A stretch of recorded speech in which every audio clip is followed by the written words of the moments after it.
ಪ್ರೀತಿಯ ನನ್ನ ಯೂಟ್ಯೂಬ್ ಕುಟುಂಬಕ್ಕೆ ಮತ್ತೊಮ್ಮೆ ನನ್ನ ಪುಟ್ಟ ಪ್ರಪಂಚಕ್ಕೆ ಸ್ವಾಗತ. ನಾನು ಲಾಸ್ಟ್ ವ್ಲಾಗಲ್ಲಿ ಅಮ್ಮನ ಮನೆಗೆ ಹೋಗೋವರೆಗೆ ವಿಡಿಯೋ ಮಾಡ್ಕೊಂಡಿದ್ದೆ. ಅಮ್ಮನ ಮನೆಗೆ ಬಂದ ಮೇಲೆ ಎಳ್ಳು ಬೀರ್ತಿಲ್ಲ ಅಂತ ನಾನು ನಿಮಗೆ ಮೊದಲೇ ಹೇಳಿದ್ದೀನಿ. ಆದರೆ ಎಡೆಗಿಡಬೇಕು ಮತ್ತು ಪೂಜೆಗಿಡಬೇಕಂತ ಅಮ್ಮ ಸ್ವಲ್ಪ ಎಳ್ಳನ್ನು ರೆಡಿ ಮಾಡ್ಕೊಂಡಿದ್ದಾರೆ.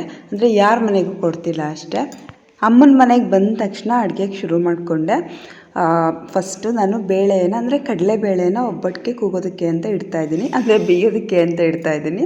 ನಾನಿಲ್ಲಿ 3 ಲೋಟ ಕಡಲೆಬೇಳೆನ ಹಾಕ್ತಿದ್ದೀನಿ. ಅಂದರೆ ಅದು ಅರ್ಧ ಪಾವು ಹಿಡಿಯುತ್ತೆ. 1.5 ಪಾವು ಕಡಲೆಬೇಳೆನ ಇಡ್ತಾಯಿದ್ದೀನಿ. ಕಡಲೆಬೇಳೆ ಮೇಲೆ 2 ಇಂಚ್ ನೀರನ್ನು ಹಾಕಿದ್ದೀನಿ. ನೀನೇ ಫಸ್ಟ್ ಮಿಂಚು ಬಂದಿರೋದು ಕೊಡೋಕೆ ಇವತ್ತು. 2 ಎತ್ಕೋಬೇಕಾ? ಏಕೆ? ಪಲ್ಲವಿ ಪಾಪುದೊಂದಾ?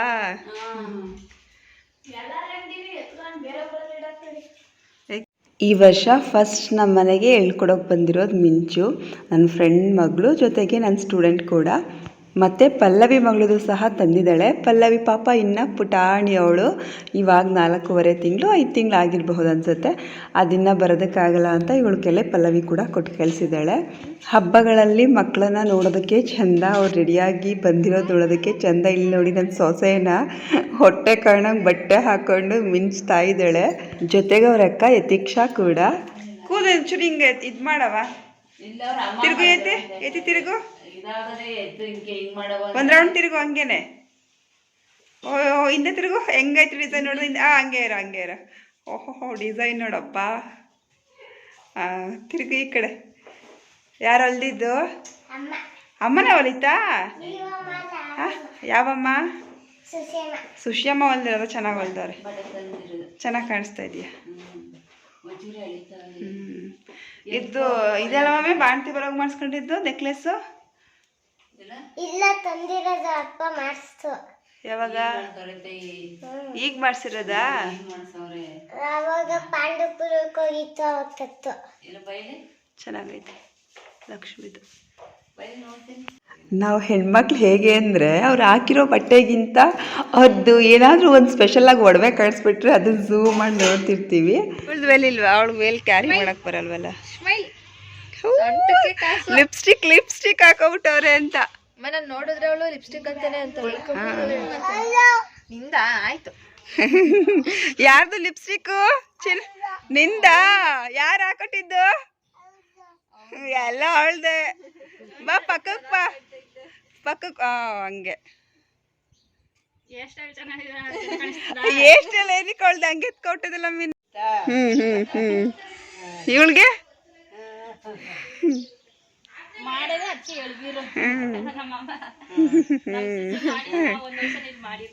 ಅಲ್ಲೇ ಮಾಡ್ರಿ. ಯತೀಕ್ಷಾ ಹಾಕ್ಕೊಂಡಿರೋ ನೆಕ್ಲೆಸ್ ತುಂಬಾ ಚೆನ್ನಾಗಿತ್ತು, ಲಕ್ಷ್ಮಿದು. ನಾನು ಕೂಡ ಇದೇ ಫಸ್ಟ್ ಟೈಮ್ ನೋಡಿದ್ದು, ಅದಕ್ಕೆ ನಿಮಗೂ ಇಷ್ಟ ಆಗುತ್ತೆ ಅಂತ ಅದನ್ನು ಹತ್ರದಿಂದ ತೋರಿಸ್ದೆ. ಇದು ಹಬ್ಬಗಳಲ್ಲಿ ನಮ್ಮ ಮನೆಗಳಿಗೆ ಭಿಕ್ಷಾಟನೆ ಮಾಡೋದಕ್ಕೆ ಬರ್ತಾರೆ. ಅವ್ರು ಗೌರ್ಮೆಂಟ್ ಜಾಬಲ್ಲಿದ್ದಾರೆ. ಪಾಪ ಅವ್ರನ್ನ ಡೈರೆಕ್ಟಾಗಿ ವೀಡಿಯೋ ಮಾಡ್ಕೊಂಡು ಏನಾದರೂ ಅಂದ್ಕೊತಾರೆ ಅಂತ ನಾನು ಹಿಂದೆಯಿಂದ ಮಾಡಿಕೊಂಡೆ. ಇಲ್ಲಿ ನೋಡಿ, ಇದು ಕಡಲೆಬೇಳೆ ಚೆನ್ನಾಗಿ ಬಂದಿದೆ. 1 ವಿಷಲ್ ಕುಗ್ಸ್ಕೊಂಡ್ರೆ ಸಾಕಾಗುತ್ತೆ. ಜಾಸ್ತಿ ಬೆಂದೋಗ್ಬಿಟ್ರೆ ಕಡಲೆಬೇಳೆ ಅಷ್ಟು ಚೆನ್ನಾಗಿರಲ್ಲ, ಫುಲ್ಲು ತೆಳುವಾಗಿ ಆಗಿಬಿಡುತ್ತೆ. ಅದರಿಂದ ನಾನು ಇಷ್ಟು ಮೀಡಿಯಮಾಗಿ ಬೇಯಿಸ್ಕೊಂಡಿದ್ದೀನಿ. ನಿಜ ವೀಡಿಯೋ ಮಾಡ್ಕೊಳ್ಳೋಕ್ಕೆ ಟೈಮೇ ಇರಲಿಲ್ಲ. ನಾನು ದೇವಸ್ಥಾನಕ್ಕೆ ಹೋಗಿದ್ದು ಬಂದಿದ್ದೇ ಲೇಟಾಗಿತ್ತು. ಆದರೆ ಏನೇನು ಅಡುಗೆ ಮಾಡಿದ್ವಿ ಅಂತ ನಿಮಗೆ ಗೊತ್ತಾಗಬೇಕಲ್ವ, ಅದಕ್ಕೆ ನಾನು ಸ್ವಲ್ಪ ಹಾಗೆ ವೀಡಿಯೋ ಮಾಡಿಕೊಂಡೆ. ಈಗ ನಾನು ಪಲ್ಯಕ್ಕೆ ಇಟ್ಟಿದ್ದೀನಿ. ಪಲ್ಯಕ್ಕೆ ಈರುಳ್ಳಿಯನ್ನು ಒಗ್ಗರಣೆಗೆ ಹಾಕಿ, ಜೊತೆಗೆ ಗೆಣಸು ಬೇಯಿಸ್ತೀವಿ ನಾವು ಎಳೆಗೆ ಇವತ್ತು. ಸೊ ಗೆಣಸೆಲ್ಲ ಅಮ್ಮನೇ ಎಲ್ಲ ಹೊರದು ರೆಡಿ ಮಾಡಿಕೊಟ್ಟಿದ್ದಾರೆ. ಟೊಮೊಟೊ ಬೇಯೋದಕ್ಕೆ ಇಟ್ಟಿದೆ ಬಸ್ ಸಾಂಬಾರಿಗೆ, ಅಂದರೆ ಒಬ್ಬಟ್ಟು ಸಾಂಬಾರಿಗೆ. ಒಬ್ಬಟ್ಟು ಸಾಂಬಾರು ಹೇಗೆ ಮಾಡಿದೆ ಅಂತ ನಿಮಗೆ ತೋರಿಸ್ತೀನಿ. ಇವಾಗ ಗೆಣಸಿಗೆ ನೀರನ್ನು ಹಾಕಿ, ಹಬ್ಬಗಳಲ್ಲಿ ನಾವು ಹೇಗೆ ಅಂದರೆ ಎಡೆ ಇಡೋದಲ್ವ, ಸೊ ಉಪ್ಪನ್ನು ಹೊಸ ಪ್ಯಾಕೆಟ್ ತಂದು ಹಾಕೋದು. ಮನೇಲಿ ಹಳೆ ಉಪ್ಪು ಇದ್ದರೂ ಸಹ ಎಷ್ಟೇ ಉಪ್ಪಿದ್ರೂ ಅದನ್ನು ಯೂಸ್ ಮಾಡಲ್ಲ, ಸೊ ಹೊಸ ಉಪ್ಪನ್ನೇ ತಂದು ಹಾಕೋದು. ಇವಾಗ ಗೆಣಸು ಬೇಯೋದಕ್ಕೆ ಎಷ್ಟು ಉಪ್ಪು ಬೇಕೋ ಅಷ್ಟು ಉಪ್ಪನ್ನು ಹಾಕಿ ಅದನ್ನು ಇಡ್ತಾಯಿದ್ದೀನಿ. ಇದು ಕಡಲೆಬೇಳೆ ಬೇಯಿಸ್ಕೊಂಡಿದೆ ಅಲ್ವಾ, ಅದೇ ಕುಕ್ಕರ್ನ ತೊಳೆದ್ಬಿಟ್ಟು ಇಡ್ತಾಯಿದ್ದೀನಿ. ಸಂಕ್ರಾಂತಿ ಟೈಮಲ್ಲಿ ಎಲ್ಲ ತರಕಾರಿಗಳು ಸಿಗುತ್ತೆ. ಸೊ ನಮಗೆ ಹೊಸ ವರ್ಷ ಇದ್ದಂಗೆ ಸಂಕ್ರಾಂತಿ ಕೂಡ ಯಾವ್ಯಾವ ಹೊಸ ಪದಾರ್ಥ ಇರುತ್ತೋ ಅದನ್ನೆಲ್ಲ ನಾವು ಹಾಕಿ, ಈ ಸೀಸನಲ್ಲಿ ಏನೇನು ಸಿಗುತ್ತೆ ಅದೆಲ್ಲ ಹಾಕಿ ಪಲ್ಯ ಮಾಡ್ತೀವಿ. ಸೊ ಹಸಿ ಬಟಾಣಿ ಕಾಳು, ಹಸಿ ಅವರೆಕಾಳು, ಮತ್ತು ಎಲ್ಲ ಥರ ತರಕಾರಿಯನ್ನು ಸ್ವಲ್ಪ ಸ್ವಲ್ಪ ಹಾಕಿ ಪಲ್ಯ ಮಾಡ್ಕೊತೀವಿ.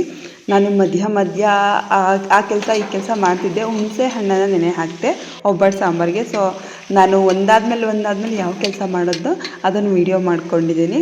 ಮನೇಲಿ ಹಬ್ಬ ಇದ್ಬಿಟ್ರಂತೂ ಎಲ್ಲರಿಗೂ ಕೆಲಸ ಇದ್ದೇ ಇರುತ್ತೆ. ಅಮ್ಮ ಪಾತ್ರೆ ಎಲ್ಲ ತೊಳ್ಕೊಂಡು ಬಂದು ಜೋಡಿಸ್ತಾ ಇದ್ದಾರೆ.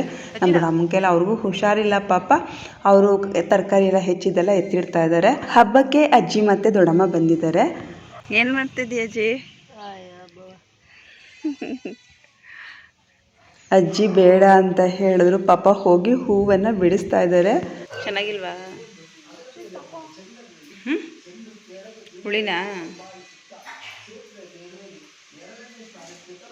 ಪಾಪ ಶಾರು ಅಲ್ಲೇ ನನಗೆ ದೇವ್ರ ಮನೆಯೆಲ್ಲ ಕ್ಲೀನ್ ಮಾಡಿಕೊಟ್ಟಿದ್ಲಲ್ವ. ಸೊ ಅವಳು ದೇವಸ್ಥಾನಕ್ಕೆ ಹೋಗಿದ್ದು ಬಂದಿದ್ದಲ್ವ, ಸ್ವಲ್ಪ ಹೊತ್ತು ಕುತ್ಕೊಂಡು ಟಿ ವಿ ನೋಡ್ತಾ ಇದ್ದಾಳೆ. ನಮ್ಮಪ್ಪನ ತೋರಿಸಿರ್ಲಿಲ್ಲ ಅಂತ ನಾನು ನಿಮಗೆ ನಮ್ಮಪ್ಪನ ತೋರಿಸ್ದೆ. ದೇವ್ರ ಮನೆ ಆಲ್ರೆಡಿ ತೋರಿಸಿದ್ದೀನಿ, ಆದರೂ ಬಂದಾಗೆಲ್ಲ ದೇವ್ರ ಮನೆ ನೋಡೋದು ಒಂಥರ ಖುಷಿ. ಎಲ್ಲ ಬಂದು ಈಗ ಪಲ್ಯಕ್ಕೆ ಒಗ್ಗರಣೆಗೆ ಹಾಕಿದ್ದೆ ಅಲ್ವ. ನಮ್ಮಮ್ಮ ಬೀಟ್ರೇಟ್ ಬೇಡ ಅಂತ ಹೇಳಿದ್ರು. ತಾಯಿ ಅದು ಸ್ವಲ್ಪ ಚೆನ್ನಾಗಿ 3 ಸಲ ತೊಳೆದು ಹಾಕಿದ್ದೀನಿ, ಸ್ವಲ್ಪ ಹಾಕೋಣ ಅಂತ ಹಾಕ್ತಾ ಇದ್ದಾರೆ. ಅಂದರೆ ಅದು ಕೂಡ ತರಕಾರಿ ಮಿಕ್ಸಲ್ಲಿ ಇರಲಿ ಅಂತ. ತರಕಾರಿ ಎಲ್ಲ ಫ್ರೈ ಆಗುವಷ್ಟರಲ್ಲಿ ನಾನಿವಾಗ ಕಿಚಡಿ ಅನ್ನಕ್ಕೆ ರೆಡಿ ಮಾಡ್ಕೊಂಡಿದ್ದೀನಿ. ನಾವು ಸಂಕ್ರಾಂತಿ ಹಬ್ಬದಲ್ಲಿ ಬಾತ್ ಮಾಡೋದಿಲ್ಲ, ಕಿಚಡಿ ಮಾಡ್ತೀವಿ. ಒಬ್ಬಟ್ಟು ಸಾಂಬಾರಿಗೂ ಕೂಡ ಒಗ್ಗರಣೆಗೆ ರೆಡಿ ಮಾಡ್ಕೊಂಡಿದ್ದೀನಿ. ಕಿಚಡಿ ಮಾಡೋದು ನಿಮಗೆ ಅವರೆಕಾಳು ಕಿಚಡಿ ಮಾಡೋದು ಆಲ್ರೆಡಿ ನಿಮಗೆ ತೋರಿಸಿದ್ದೀನಿ, ಆದ್ದರಿಂದ ನಾನು ಇವತ್ತೇನು ತೋರಿಸ್ತಿಲ್ಲ. ಒಂದು ಕಡೆ ಗೊಜ್ಜು ಆಗ್ತಿದೆ, ಒಂದು ಕಡೆ ಗೆಣಸು ಬೇಯ್ತಿದೆ. ಇವಾಗ ನಾನು ಟೊಮೊಟೊ ಬೇಯಿಸ್ಕೊಂಡಿದ್ದೆ ಅಲ್ವಾ, ಅದ್ರ ಸಿಪ್ಪೆ ಎಲ್ಲ ತೆಗಿತಾ ಇದ್ದೀನಿ. ಟೊಮೊಟೊ ಬೆಂದಿರೋದ್ರಿಂದ ಸಿಪ್ಪೆ ಪೂರ್ತಿ ಈಸಿಯಾಗಿ ಬಂದುಬಿಡತ್ತೆ. ಟೊಮೊಟೊ ಇನ್ನು ಸ್ವಲ್ಪ ಕಡಿಮೆ ಬೇಯಿಸ್ಕೊಂಡಿದ್ರು ಆಗೋದು, ಆದರೆ ನಾನು ಆ ಕೆಲಸ ಈ ಕೆಲಸ ಮಾಡುವಾಗ ಟೊಮೊಟೊ ಪೂರ್ತಿ ಬೆಂದೇ ಹೋಗಿದೆ. ನನಗಂತೂ ಒಬ್ಬಟ್ಟು ಸಾಂಬಾರು ಅಂದರೆ ತುಂಬಾ ಇಷ್ಟ ಆಗುತ್ತೆ. ನಿಮ್ಮ ಕಡೆ ಹೇಗೆ ಹಬ್ಬ ಮಾಡಿದ್ರಿ, ನಿಮ್ಮ ಕಡೆ ಹಬ್ಬಕ್ಕೆ ಏನೆಲ್ಲ ಅಡುಗೆ ಮಾಡ್ತೀರಾ ಅನ್ನೋದನ್ನು ಕಮೆಂಟ್ ಮಾಡಿ ತಿಳಿಸಿ. ಸಿಪ್ಪೆ ಎಲ್ಲ ತೆಗೆದಾದ್ಮೇಲೆ ಸ್ಮ್ಯಾಶರ್ ಇದ್ದರೆ ಸ್ಮ್ಯಾಶಲ್ಲಿ ಸ್ಮ್ಯಾಶ್ ಮಾಡ್ಕೋಬಹುದು, ಅಥವಾ ಕೈಯಲ್ಲಿ ನಾನು ಕಿವುಚ್ಕೊತಾ ಇದ್ದೀನಿ, ಇಲ್ಲ ಸೌಟಲ್ಲಾದರೂ ಸ್ಮ್ಯಾಶ್ ಮಾಡ್ಕೊಬಹುದು. ಮಿಕ್ಸಿನಲ್ಲಿ ರುಬ್ಕೊಂಡು ಹಾಕೋದಕ್ಕಾಗಲ್ವಾ ಅಂತ ಕೇಳ್ಬೋದು, ಆದರೆ ಹಾಕಿದ್ರೆ ಅಷ್ಟು ಟೇಸ್ಟ್ ಬರೋದಿಲ್ಲ. ಇವಾಗ ಹುಣಸೆ ಹಣ್ಣನ್ನು ಸಹ ನಾನು ಕಿವುಚ್ಕೊಂಡು ಇಟ್ಕೊತಾ ಇದ್ದೀನಿ. ಗೆಣಸು ಕೂಡ ಬೆಂದಾದಮೇಲೆ ಅದೇ ಕುಕ್ಕರ್ಗೆ ನಾನು ಇವಾಗ ಅನ್ನಕ್ಕೆ ಇಡ್ತಾ ಇದ್ದೀನಿ. ನೋಡಿ, ಒಂದೇ ಕುಕ್ಕರ್ನಲ್ಲಿ ನಾನು 3 ಥರ ಬೇಯಿಸ್ಕೊಂಡಿದ್ದೀನಿ ಇವತ್ತು. ಏನು ಬೇಕು ಸರ? ಎಡಗೆತ್ತಿಡೋದು ಬೇಡವಾ? ನಾವು ಉಪವಾಸದಲ್ಲಿ ತುಂಬ ಜನ ನೆಂಟರಿಗೆ ಹೇಳ್ಕೊತೀವಿ, ಆದರೆ ಇವತ್ತು ಯಾರಿಗೂ ಹೇಳ್ಕೊಂಡಿಲ್ಲ. ದೊಡ್ಡಮ್ಮ ಅಜ್ಜಿ ಅಷ್ಟೇ ಬಂದಿರೋದು. ಸೊ ಅದರಿಂದ ಎಲ್ಲವನ್ನು ಚಿಕ್ಕ ಚಿಕ್ಕ ಕುಕ್ಕರ್ನಲ್ಲೇ ಮಾಡ್ಕೊತಾ ಇದ್ದೀವಿ.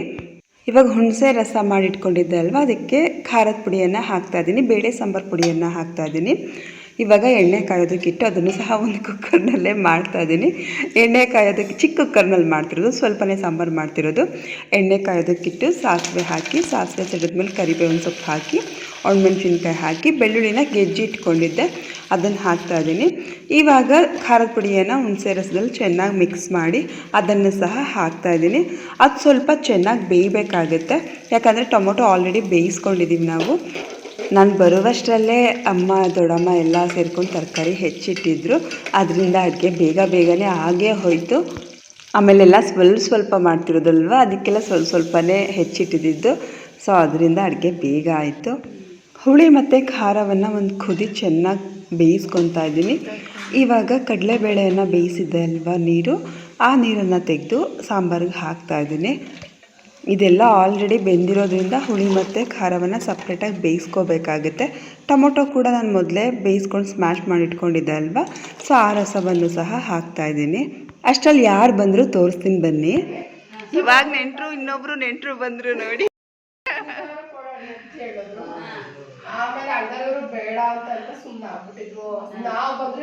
ಅಷ್ಟರಲ್ಲಿ ಶಿಲ್ಪ ಬಂದು ಮನೆಗೆ. ನಮ್ಮ ದೊಡ್ಡಪ್ಪನ ಮಗಳು, ನಮ್ಮ ಅಕ್ಕ ಪಕ್ಕದ ಮನೆಯೇ ಅಂತ ನಿಮ್ಗೆ ಆಲ್ರೆಡಿ ಹೇಳಿದ್ದೀನಿ. ಗೊತ್ತಿಲ್ಲದಿರೋರು ಗೊತ್ತಾಗಲಿ ಅಂತ ಮತ್ತೊಂದು ಸಲ ಹೇಳ್ತಾ ಇದ್ದೀನಿ. ಸಾಂಬಾರು ನೋಡಿ, ಫುಲ್ಲು ತೆಳುವಾಗೂ ಬೇಡ, ಫುಲ್ಲು ಗಟ್ಟಿಗೂ ಬೇಡ, ಇಷ್ಟು ಮೀಡಿಯಮ್ಮಾಗಿ ಮಾಡಿಕೊಂಡ್ರೆ ಆಗುತ್ತೆ. ಇವಾಗ ಅದು ಒಂದು ಕುದಿ ಬಂದಮೇಲೆ ಉಪ್ಪನ್ನು ಹಾಕ್ತಾಯಿದ್ದೀನಿ. ರುಚಿಗೆ ಎಷ್ಟು ಬೇಕು ಅಷ್ಟು ಉಪ್ಪನ್ನು ಹಾಕ್ತಾಯಿದ್ದೀನಿ. ಅಷ್ಟರಲ್ಲಿ ಅಮ್ಮ ಕಾಯಿಯೆಲ್ಲ ತುರ್ಕೊಂಡು ಕಡಲೆಬೇಳೆಗೆ ಹಾಕಿದ್ದಾರೆ. ಇವಾಗ ಬೆಲ್ಲವನ್ನು ಒಳ್ಕಲ್ ಮೇಲೆ ಗೆಜ್ಜೆ ಹಾಕ್ತಾಯಿದ್ದಾರೆ. ಅವಾಗೆಲ್ಲ ಒಳ್ಕಲ್ನಲ್ಲೇ ಒಬ್ಬಟ್ಟಿಗೆ ರುಬ್ಕೊತಾ ಇದ್ದಿದ್ದು, ಯಾಕಂದರೆ ತೆಳುವಾಗ್ಬಿಡುತ್ತೆ ಮಿಕ್ಸಿಲಿ ಅಂತ. ಆದರೆ ಇವಾಗೆಲ್ಲ ಮಿಕ್ಸಿಲೇ ರುಬ್ಕೊತೀವಿ. ಇವಾಗ ನಾನು ಕಿಚಡಿಯನ್ನು ಮಾಡ್ತಾಯಿದ್ದೀನಿ. ಅಂದರೆ ಕಿಚಡಿಗೆ ಒಗ್ಗರಣೆಯನ್ನು ಹಾಕ್ತಾಯಿದ್ದೀನಿ. ಈರುಳ್ಳಿ ಹಾಕಿದ್ಮೇಲೆ ಹಸಿ ಅವರೆಕಾಯಿ ಹಾಕ್ತಾಯಿದ್ದೀನಿ. ಹಸಿ ಅವರೆಕಾಯಿ ಕಿಚಡಿ ಸಖತ್ತಾಗಿರುತ್ತೆ. ಸಾಂಬಾರಿಗೆ ಇನ್ನೂ ಒಬ್ಬಟ್ಟು ರುಬ್ಬಿರಲಿಲ್ಲ ಅಲ್ವ, ಅದಕ್ಕೆ ಹಾಕಿರಲಿಲ್ಲ. ಈಗ ಸ್ವಲ್ಪ ಒಬ್ಬಟ್ಟು ಮೊದಲೆಲ್ಲ ಕಲ್ಲು ತೊಳೆದಿದ್ದ ನೀರು ಅಂತ ಹಾಕ್ತಿದ್ವಿ. ಈಗ ನಾವು ಮಿಕ್ಸಿಲಿ ಆಡಿಸಿರೋದ್ರಿಂದ ಸ್ವಲ್ಪ ಒಬ್ಬಟ್ಟನ್ನೇ ಹಾಕಿದೆ. ಅದಾದಮೇಲೆ ಕೊತ್ತಂಬರಿ ಸೊಪ್ಪು ಮತ್ತು ಕಾಯಿ ತುರಿಯನ್ನು ಹಾಕಿದ್ರೆ ಘಮ ಘಮ ಅಂತ ಒಬ್ಬಟ್ಟು ಸಾಂಬಾರು ರೆಡಿ ಆಗಿಬಿಡುತ್ತೆ. ಇವಾಗ ಒಬ್ಬಟ್ಟನ್ನು ಸುಡ್ತಾಯಿದ್ದೀನಿ. ನಾನು ಮತ್ತು ಶಾರು ಇಬ್ಬರು ಸೇರಿಕೊಂಡು ಒಬ್ಬಟ್ಟು ಮಾಡ್ತಾಯಿದ್ದೀವಿ. ನಿಮಗೆಲ್ಲ ಲಾಸ್ಟ್ ಇಯರ್ ಸಂಕ್ರಾಂತಿ ಹಬ್ಬದ್ದೆಲ್ಲ ವಿಡಿಯೋದಲ್ಲಿ ತೋರಿಸಿದ್ದೀನಿ. ಅಮ್ಮನ ಮನೇಲಿ ಹಸು ಇಲ್ಲದೆ ಇರೋದ್ರಿಂದ ಯಾರ ಮನೇಲಿ ಹಸು ಇರುತ್ತೋ ಅವ್ರಿಗೆ ನಾವು ಒಬ್ಬಟ್ಟು ಮತ್ತು ಕಿಚಡಿ ಏನೇನು ಮಾಡಿದ್ವಿ, ಪಲ್ಯ, ಅನ್ನ, ಸಾಂಬಾರೆಲ್ಲ ಸ್ವಲ್ಪ ತೊಗೊಂಡೋಗಿ ಹಸು ಕೊಟ್ಟು ಬರ್ತೀವಿ. ಒಂದು ಬೇಜಾರಿನ ವಿಚಾರ ಏನು ಅಂತ ಹೇಳಿದ್ರೆ, ನಾನು ಒಬ್ಬಟ್ಟು ಮಾಡ್ತಾ ಮೆನ್ಸಸ್ ಆಗಿಬಿಟ್ಟೆ. ಸೊ ನಾನು ವಾಪಸ್ ಮನೆಗೆ ಬಂದುಬಿಟ್ಟೆ. ನಾನು ಅಮ್ಮನ ಮನೆಗೆ ಹೋಗೋದೇ ಅಪರೂಪ, ಹೋಗಲ್ಲಿ ಉಳ್ಕೊಳ್ಳೋದೇ ಇಲ್ಲ. ಸೊ ಅದರಿಂದಾಗಿ ಅಲ್ಲಿ ನಾನು ಡ್ರೆಸ್ಗಳು ಇಟ್ಕೊಂಡಿಲ್ಲ. ಜೊತೆಗೆ ಹಬ್ಬದ ದಿನ ಎಡೆ ಇಡ್ತಾರಲ್ವ, ಸೊ ಅವರಂತೂ ನಮ್ಮಮ್ಮ ಫುಲ್ಲು ಮಡಿ. ಅದರಿಂದ ಪಾಪ ಅವ್ರಿಗೆ ಯಾಕೆ ಬೇಜಾರು ಮಾಡೋದು ಅಂದ್ಬಿಟ್ಟು ಒಂದೇ ಊರಲ್ವ, ನಮ್ಮ ಮನೆಗೆ ಹೋಗೋಣ ಅಂತ ನಾನು ಮನೆಗೆ ಬಂದುಬಿಟ್ಟೆ. ಸ್ನಾನ ಮಾಡ್ಕೊಂಡು ಹಾಗೆ ಹೊರಗಡೆ ಕೂತಿದ್ದೆ. ನಮ್ಮ ಮನೆ ಪಕ್ಕ ಒಂದು ತೋಟದಲ್ಲಿ ಒಂದು ಕರು ಹಿಂಗೇ ನೋಡ್ತಾ ಇತ್ತು. ಸೊ ಅದನ್ನು ಹಾಗೆ ವೀಡಿಯೋ ಮಾಡಿಕೊಂಡು ಹಾಗೆ ಬಾಗಿಲು ಮುಂದೆ ಕೂತ್ಕೊಂಡೆ. ಅಷ್ಟರಲ್ಲಿ ದನ ಕಿಚಾಯಿಸೋದಕ್ಕೆ ಅಂತ ಹೇಳಿ ಎತ್ತುಗಳನ್ನೆಲ್ಲ ಹಿಡ್ಕೊಂಡು ಹೋಗ್ತಿದ್ರು. ದೊಡ್ಡ ದೊಡ್ಡ ಎತ್ತಿಗೆ ಕೊಂಬಿಗೆ ಗಂಧದ ಕಡ್ಡಿ ಹಾಕಿದ್ರು. ಸೊ ಅದನ್ನು ನೋಡಿದಾಗ ವೀಡಿಯೋ ಮಾಡ್ಕೋಬೇಕನ್ನಿಸ್ತು. ಅಷ್ಟರಲ್ಲಿ ಇನ್ನೂ ಒಂದು ಎತ್ತುಗಳು ಎಷ್ಟು ಚೆನ್ನಾಗಿ ಬಲೂನ್ಸ್ ಎಲ್ಲ ಕಟ್ಕೊಂಡು ಬರ್ತಿತ್ತು. ಅದನ್ನು ನೋಡ್ಕೊಂಡು ಹಾಗೆ ನಿಂತಿದ್ದೆ. ಅವರು ಒಬ್ಬವ ಇರವ 2 ಹಸುನು ಜೊತೆಗೆ ಕರ್ಕೊಂಡು ಬಂದು ನಿಲ್ಲಿಸ್ತೀನಿ, ಆಮೇಲೆ ಫೋಟೋ ತೆಕ್ಕೊಳ್ಳುವಂತೆ ಅಂತ ಹೇಳಿದ್ರು.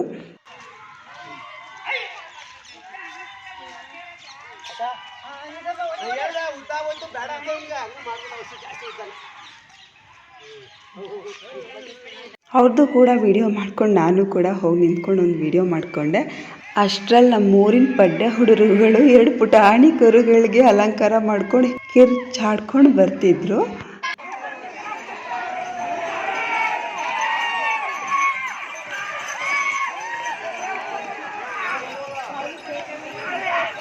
ಇಲ್ಲಿ ನೋಡಿ ನಮ್ಮ ಪುಟಾಣಿ ಎಷ್ಟು ಚೆನ್ನಾಗಿ ಪಂಚೆ ಶರ್ಟ್ ಎಲ್ಲ ಹಾಕೊಂಡು ಮುದ್ದಾಗಿ ಕಾಣಿಸಿದ್ದಾನೆ ಅಂತ. ಇವ್ನ ನಾಮಕರಣ ಮತ್ತು ಇವೊಂದು ಬರ್ತ್ಡೇಲೆಲ್ಲ ನಾನು ವೀಡಿಯೋ ಮಾಡ್ಕೊಂಡಿದ್ದೀನಿ. ನನಗೆ ತುಂಬ ಇಷ್ಟ ಆಯಿತು. ಅದಕ್ಕೆ ನಿಲ್ಲಿಸೋ ಒಂದು ವೀಡಿಯೋ ಮಾಡ್ಕೊಳ್ಳೋಣ ಅಂದ್ಕೊಂಡೆ. ಅವನು ಅವ್ರ ಅಮ್ಮನ ಬಿಟ್ಟು ಇಳಿಲೇ ಇಲ್ಲ ಕೆಳಗಡೆ. ಇಲ್ಲಿ ನಾನು ಕಿಚಾಯಿಸೋದಕ್ಕೆ ಹೋಗೋದು ಬೇಡ ಅಂತ ಅಂದ್ಕೊಂಡೆ, ಕಿಚಾಯಿಸೋ ಹತ್ತಿರಕ್ಕೆ ಹೋಗೋದು ಬೇಡ ಅಂತ ಅಂದ್ಕೊಂಡೆ. ಯಾಕಂದರೆ ಮೆನ್ಸಸ್ ಆಗಿದೆ ಅಲ್ವಾ, ಅದರಿಂದ ನಮ್ಮ ಅತ್ತೇನು ಕೇಳಿದೆ, ಅಮ್ಮ ಹೋಗ್ಬೋದಾ ಅಲ್ಲಿಗೆ, ಹಿಂಗೆ ಕಿಚಾಯಿಸೋ ಕಡೆ ನಾನು ಅಂತ ಕೇಳಿದೆ. ಅವರಲ್ಲೇನು ಕಳಶ ಹಿಡ್ಕೊಂಡು ಬರ್ತಾರಾ, ಏನಿಲ್ಲ ಹೋಗಿ ನೋಡ್ಕೊಂಡು ಬರೋಗು ಅಂತ ಹೇಳಿದ್ರು. ಸೊ ಅದರಿಂದಾಗಿ ಬಂದೆ. ನಮ್ಮೂರಿನಲ್ಲಿ ಎಷ್ಟು ಹಸು, ಕರು, ಕುರಿ, ಕೋಳಿ ಎಲ್ಲ ಎತ್ತು ಎಲ್ಲ ಇದೆಯೋ ಅದನ್ನೆಲ್ಲ ಕರ್ಕೊಂಡು ಬಂದು ಒಂದೇ ಕಡೆ ದನ ಕಿಚಾಯಿಸೋದು.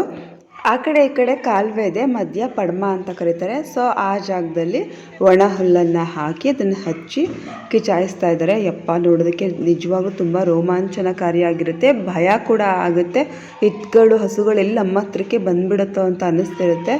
ನಾನು ಶಾರ್ಟ್ ವಿಡಿಯೋದಲ್ಲಿ ಒಂದಷ್ಟು ಎತ್ತುಗಳು ದಾಟಿ ಬರೋದನ್ನು ಹಾಕಿದ್ದೀನಿ ನೋಡಿ, ತುಂಬಾ ಚೆನ್ನಾಗಿದೆ. ಇದು ಎಲ್ಲರ ಮನೆ ಹತ್ರ ಅವ್ರವ್ರ ಹಸು ಬಂದ ತಕ್ಷಣ ಮನೆ ಬಾಗಿಲಲ್ಲಿ ನಿಲ್ಲಿಸಿ ಪೂಜೆ ಮಾಡಿ ಏನು ಎಡೆ ಇಡೋದಕ್ಕೆ ಮಾಡಿರ್ತಾರೋ ಅದನ್ನೆಲ್ಲ ತಿನ್ನಿಸಿ ಒಳಗಡೆ ಆರತಿ ಮಾಡಿ ಒಳಗಡೆ ಕರ್ಕೊಳ್ತಾರೆ.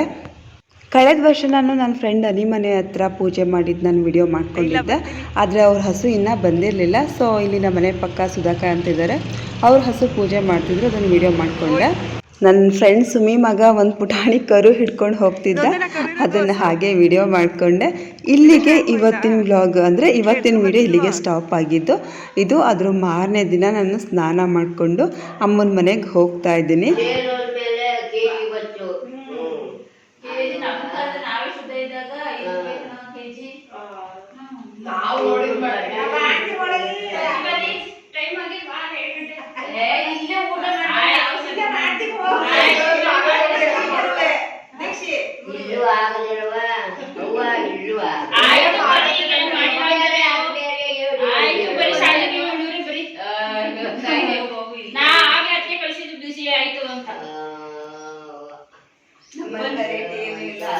ನಾನು ಗೀ ರೈಸ್ ಮಾಡಿಲ್ಲ, ಬೆಳಿಗ್ಗೆ ಪಲಾವ್ ಮಾಡಿದ್ದೆ ಅಲ್ವಾ, ಚಾಪ್ಸು ಪಲಾವ್ ಮಾಡಿದ್ದೆ.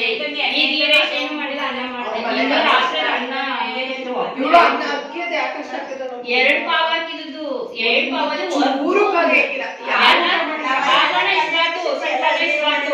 ಅಮ್ಮ ಇಷ್ಟ ಬಾತು, ದೀಕ್ಷನು ಬಾತು, ಎಲ್ಲರೂ ಬಾತು. ಇವತ್ತು ವಸ್ತುಡ್ಕಿತ್ತು. ಸೊ ನಾನು ಹೋಗಿ ಅಡುಗೆ ಎಲ್ಲ ಮಾಡಿಬಿಟ್ಟು ಆರಾಮಾಗಿ ಕೂತ್ಕೊಂಡು ಎಲ್ಲರೂ ಮಾತಾಡ್ತಾ ಇದ್ದೀವಿ. ಹಬ್ಬಗಳಲ್ಲೇ ಎಲ್ಲರೂ ಸೇರೋದಲ್ವ. ಸೊ ಎಲ್ಲರೂ ಕೂತ್ಕೊಂಡು ಮಾತಾಡೋದ್ರಲ್ಲಿ ಒಂಥರ ಖುಷಿ ಇರುತ್ತೆ. ಅಲ್ಲಿ ಮೀನಾ ಬಂದು ಬನ್ನಿ ಅಲ್ಲಿಗೆ ಊಟಕ್ಕೆ ಅಂತ ಕರಿತಾ ಇದ್ದಾಳೆ. ಅಜ್ಜಿಯವರೆಲ್ಲ ಇಲ್ಲೇ ಮಾಡಿಲ್ವಾ, ಇಲ್ಲೇ ಊಟ ಮಾಡ್ತೀವಿ ಅಂದರು. ಕೊನೆಗೂ ಬಿಡಲಿಲ್ಲ, ಅಜ್ಜಿ ದೊಡ್ಡಮ್ಮ ಎಲ್ಲ ಅಲ್ಲಿಗೆ ಊಟಕ್ಕೆ ಹೋದರು. ನಾನು ಮತ್ತು ಶಿಲ್ಪಾ ಭಾವ ಎಲ್ಲ ಇಲ್ಲೇ ಊಟ ಮಾಡಿದ್ವಿ. ಸಿಸ್ ನೀವು ಭಾವ ಹುಷಾರಾಗಿದ್ದಾರೆ ಅಂತ ಕೇಳ್ತಿದ್ರಿ. ಅವರು ಸ್ವಲ್ಪ ಸುಧಾರಿಸ್ಕೊಂಡು ನಾವೆಲ್ಲ ಹಿಂಸೆ ಮಾಡಿದ್ವಿ ಅಂತ ಊಟಕ್ಕೆ ಬಂದಿದ್ದರು.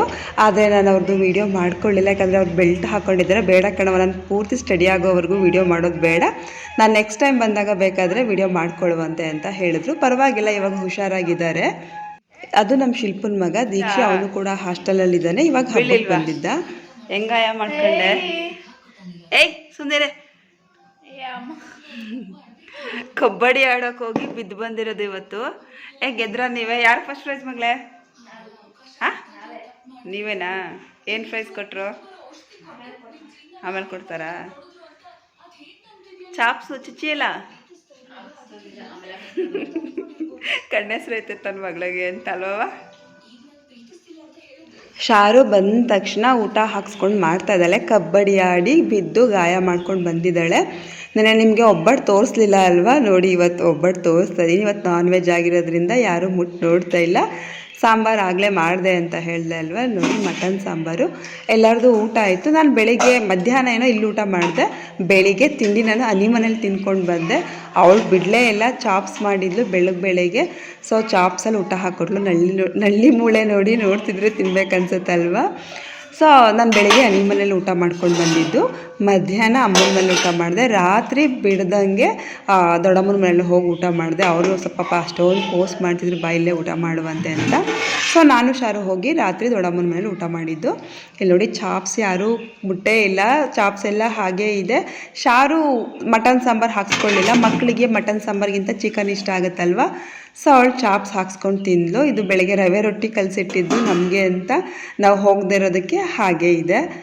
ಇವರು 4 ದಿನದ ಹಿಂದೆ ಸಪೋಟ ಹಣ್ಣು ತಂದಿದ್ರು. ಸಪೋಟ ಹಣ್ಣಲ್ಲ, ಸಪೋಟ ಕಾಯಿಗಾದರೆ 40 ರೂಪಾಯಿ kg ಅಂತೆ, ಹಣ್ಣಾದರೆ 80 ರೂಪಾಯಿ kg ಅಂತೆ. ಸೊ ಕಾಯಿ ತಂದಿದ್ರು. ನಾನು ಈ ಮರದ ಬುಟ್ಟಿಯಲ್ಲಿ ಇಟ್ಟಿದ್ದೀನಿ, ಬೇಗ ಹಣ್ಣಾಗುತ್ತೆ ಅಂತ. ಇವತ್ತು ಹಣ್ಣಾಗಿತ್ತು. ಗುರುವಾರ ಸ್ನ್ಯಾಕ್ಸ್ಗೆ ಶಾರುಗೆ ಒಬ್ಬಟ್ಟಿತ್ತಲ್ವ, ಒಬ್ಬಟ್ಟು, ಒಂದು ಕಿತ್ತಳೆ ಹಣ್ಣು, ಒಂದು ಸಪೋಟ ಹಣ್ಣನ್ನು ಕೊಡ್ತಾ ಇದ್ದೀನಿ. ಹೇಳು, ಇದ್ರಲ್ಲೇ ಯಾವ್ದು ಇಷ್ಟ ಹೇಳು? ಎಲ್ಲ ಇಷ್ಟನಾ? ಸಪೋಟನೂ ಇಷ್ಟನಾ? ಓಹೋ, ಅವಳಿಗೆ ತುಪ್ಪ ಇಷ್ಟ ಆಗಲ್ಲ ಅಂತ ತುಪ್ಪ ಹಾಕ್ಕೊಟ್ಟಿಲ್ಲ. ನನಗೆ ತುಪ್ಪ ಇಷ್ಟ ಆಗುತ್ತೆ, ಅದಕ್ಕೆ ತುಪ್ಪ ಹಾಕ್ಕೊಂಡೆ. ನಾನು ಲಾಸ್ಟ್ ಟೈಮ್ ತುಪ್ಪ ಮಾಡ್ಕೊಂಡಿದ್ದು ಇವತ್ತು ಖಾಲಿ ಆಯಿತು. ಬೆಣ್ಣೆ ಇದೆ ಅಲ್ವಾ, ತುಪ್ಪ ಕರಗಿಸ್ಕೊಬೇಕು. ಇಲ್ಲಿಗೆ ಇವತ್ತಿನ ವ್ಲಾಗ್ ಮುಕ್ತಾಯವಾಗ್ತಿದೆ. ಧನ್ಯವಾದಗಳು.